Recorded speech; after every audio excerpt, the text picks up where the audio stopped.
Okay, first of all my friends media మిత్రులందరికీ thank you so much for your valuable time. And yeah, ఇక్కడ అంటే Sohel is my very good friend, అదైతే మనస్ఫూర్తిగా అందరికీ తెలుసు. ఇంకొకటి ఏంటంటే బేసిక్గా ఎక్కడికి వెళ్ళినా నాకు కన్ఫ్యూజన్ జరుగుతూ ఉంటుంది. నేను మొన్న రీసెంట్గా సంక్రాంతికి ఊరికి వెళ్ళినప్పుడు అక్కడ నన్ను ఇన్వైట్ చేస్తే నేను కూడా అక్కడ కూర్చున్నాను, అందరితో పాటు అలా కూర్చున్నప్పుడు ఒక అతను అక్కడ వీడియో ఏదో బ్లాగ్ ఉంటుంది కదా, అది చేసుకుంటూ వస్తుండు నా దగ్గరికి వస్తాడని అర్థమై కొంచెం చదువుకొని అన్నీ రెడీగా ఉన్నా. రాగానే excuse me, so we have our Sohel అని నా పేరు చెప్పిండు. నేను మా ఫ్రెండ్కి వెళ్ళి ఇట్లా చూసిన, నవ్వు ఆపుకుంటున్నావు కదా నువ్వు.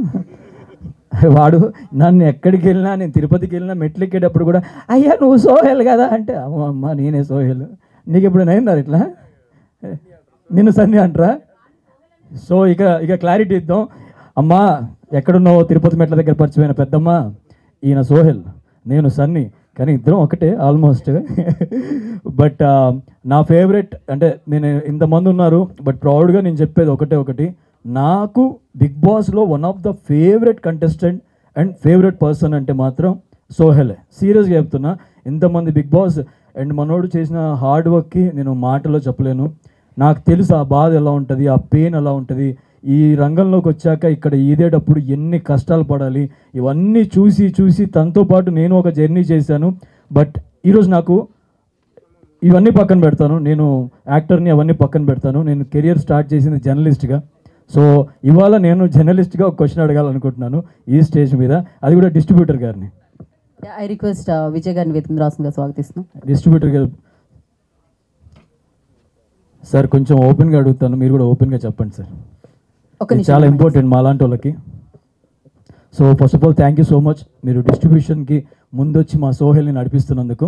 సో సింపుల్ సార్, ఒక బడ్జెట్ అంటే ఒక సినిమాకి మనం ఒక బడ్జెట్ పెట్టుకొని వస్తాం, అది పెద్దవాళ్ళు పెద్ద బడ్జెట్లు, చిన్నవాళ్ళు చిన్న బడ్జెట్ పెట్టుకొని వస్తారు.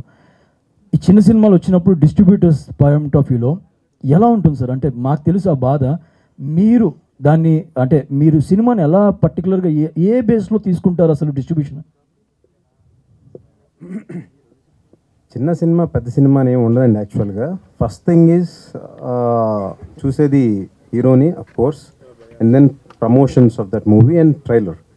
అండ్ చిన్న సినిమా పెద్ద సినిమా అనేది మనం ఓకే చూస్తాం, కానీ బట్ ఈ మధ్యకాలాల్లో మనం చూస్తే ఎన్నో చిన్న సినిమాలు బ్రహ్మాండంగా ఆడినాయి, ఫస్ట్ క్లాస్గా ఆడినాయి. So in the same way theatres ఎలాగో ఇప్పుడు మనం కూడా బోల్డ్ డిస్కషన్ జరిగింది, మన బోల్డ్ సినిమాలు వచ్చినాయి. హనుమాన్ చిన్న సినిమా అని అన్నవాళ్ళు కూడా తర్వాత దానికి అన్ని థియేటర్స్ వచ్చేసింది ఆల్రెడీ హనుమాన్. అంటే నో నాట్ లైక్ దాట్. పాపం అఫ్ కోర్స్ ఆ సినిమా ఇప్పుడు సూపర్ డూపర్ హిట్ అయిపోయింది, and lot of theatres have been given to that movie again.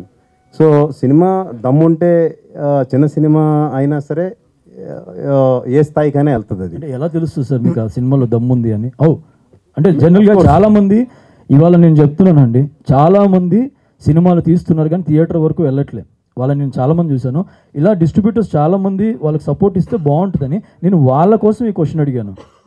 అంటే డిస్ట్రిబ్యూటర్స్ కన్నా నా ఉద్దేశం ఏంటంటే మీలాంటి వాళ్ళు అందరూ ఇలా ఇది మాకన్నా మీరు బాగా ప్రమోట్ చేస్తారు. Sohel, you have done a great job the way you promoted this movie. మీ ఇలా అందరినీ ఇలా పిలిచి మీ ఫ్రెండ్స్ని ఇలా చేయడం అనేది చాలా బాగుంది యాక్చువల్గా. అండ్ సినిమా మెయిన్ థింగ్ చిన్న సినిమా అని కాదండి, promotions are the most important thing and which is doing it. And tomorrow I'm sure this movie lot of audience ముందు ఓపెనింగ్స్ అనేది చాలా ఇంపార్టెంట్ ఏ సినిమాకైనా, ఎస్పెషల్లీ ఫర్ ద చిన్న సినిమాకి ఇంకా కొంచెం బెటర్గా ఉంటుంది.